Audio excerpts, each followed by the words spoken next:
Welcome to part 2 of the weekend edition of Wrap It Up with myself, Nonkazi Molokindi. This is the channel that gives you a wrap up or a summary of the trending stories that is regarding the weekend edition. And of course, I give you daily updates during the week. So before I give you the second dose of the stories that made headlines in this particular episode, let's get into the stories that caught my attention on a personal level. Can we talk about the instant appointment of Duduzane Zuma in the MK party and how Dr. John Hlophe was instantly removed and relieved from all his duties, and then boom, Duduzane Zuma is now the new deputy president of MK party? That for me was Umsholozi saying, listen, I'm quite advanced in age and I want to secure my legacy, and I'm going to put my son to continue with this legacy. And I thought, whoa, this is bizarre. But yeah, what can we say? He is now the new deputy president of the party. Of course, Dr. John Hlophe remains the parliamentary leader's, or rather the party's parliamentary leader. Yeah.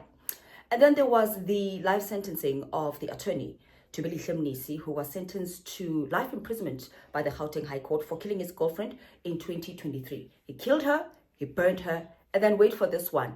He did what I call an evil post on Facebook, talking about how he's going to miss her, how he doesn't see himself doing life without her, and how he's going to raise their child. I mean, as I was reading that post, I remember on that morning in 2023 when I was reading that post, I was feeling sorry for him and all of that because, I mean, he was playing the victim.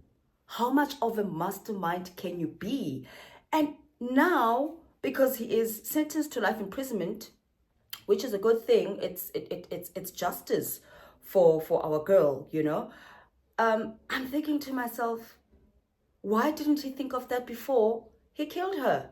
Why didn't he think that their son would have a mother? Why didn't he think that, you know, a family is going to be losing a sister, an aunt, or, you know, a life? Like, it's so sad. And the saddest part of it all, though justice has been served, is that she'll never get her life back. She will never get her life back. Then there was the killing of the ANC ward councillor, Sibusiso Keke Kwela, who was shot in broad daylight. You know, he was addressing the community members in Klaarwater in eThekwini, and then boom, the suspect came up to him as somebody who needed assistance. Apparently he was in his office, right? So he spoke to him to just make sure that he steps out of his office, and then he shot and shot and shot and shot at him. Multiple shots. And then he was certified dead at the scene.